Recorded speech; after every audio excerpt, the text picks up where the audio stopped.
Assalamualaikum, welcome to the YouTube channel पे ऐसा नाम छु देसी जायका विद इंशा वीडियो स्टार्ट करने ब्रोट अगर तुम सान चैनल पे नई छु चैनल करो सब्सक्राइब तो वीडियो वो एंडस तम बराबर आज बना बह पाच यमिच रेसिपी बह तुह से शेयर कर तो करो अजिच रेसिपी स्टार्ट।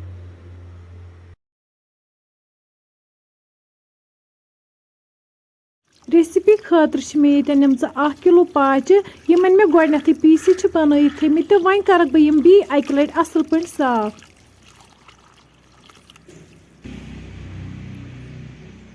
तुम हेको वुचित अमन पे क्रिहनेर तो वन तुल बह शराब सत थोद।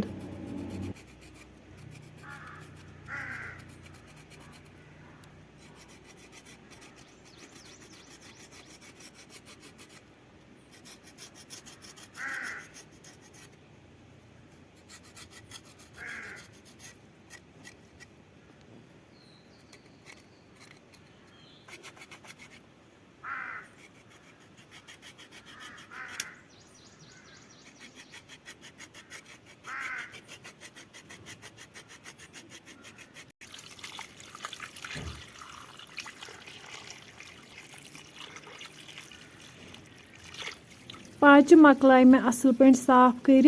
वन निम बह दानस पे बान अत मज त्रा बह 1 लीटर गर्म आब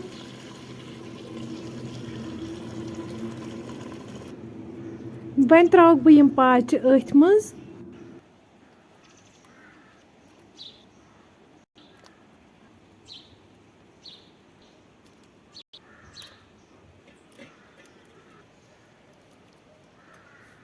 वन त्रा बह ये नून चमचे 2 पे थो बह ठाट लगभग 5 मिनटन 5 मिनट बाद तुल ठाट थोद तुम हेको वुचित पाचन असल पे फुकर लोगमुत वन कड़ोक अकिस बानस मज नबर तो छलोक बी अक लट असल पे।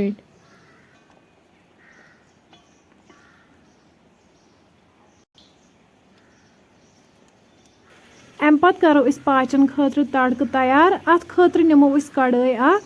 अत मज त्रो 2 कप तील गर्म गसित त्रो वन अत मज तेज पत्ता बह त्रो रंग तो मर्च अम पत त्रो दालचीन बड़ल सब्ज ٲl गंड यथ नीट नीट थोमुत बह त्रो रुहन गंड करो वन असल पे फ्राई।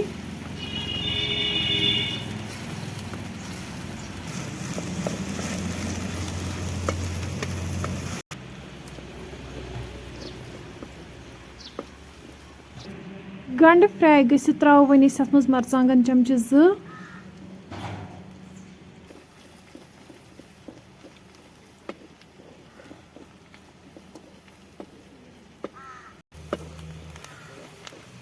तुम हेको वुचित पाचन खतर तड़क बिल्कुल तैयार वन वालो दान पे बोन दानस पे थो वन प्रेशर अत मज त्रो वन आब लीटर वन त्रो अत मज पाच यमन फुकर दुत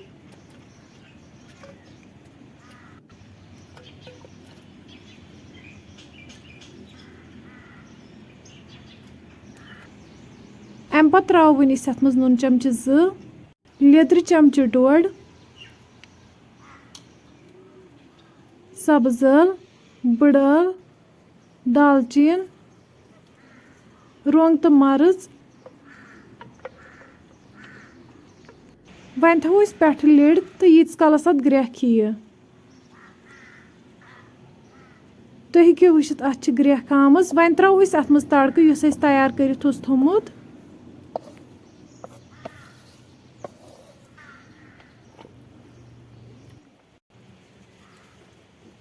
वन थो लिड बंद कर दिमोस 3 to 4 विसल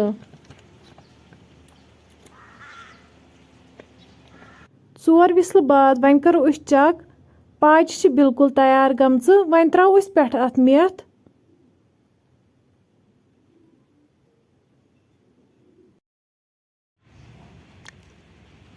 सन रेसिपी बिल्कुल तैयार।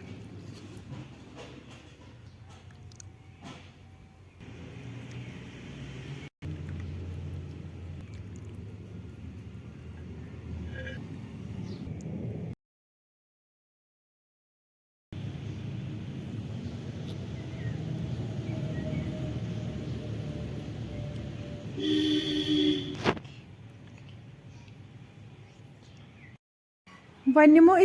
आचार फ्रेंड्स अमिच रेसिपी तुम शेयर कर्मस अगर तुम अमिच रेसिपी बी यसान वुचिन तो लिंक डिस्क्रिप्शनस मज दित तुम हेकिव ये रेसिपी वुचित। फ्रेंड्स अगर तुम अजिच सन रेसिपी पसंद आमु चैनल करो सब्सक्राइब तो बे दीजियो पनुन फीडबैक। अल्लाह हाफिज़।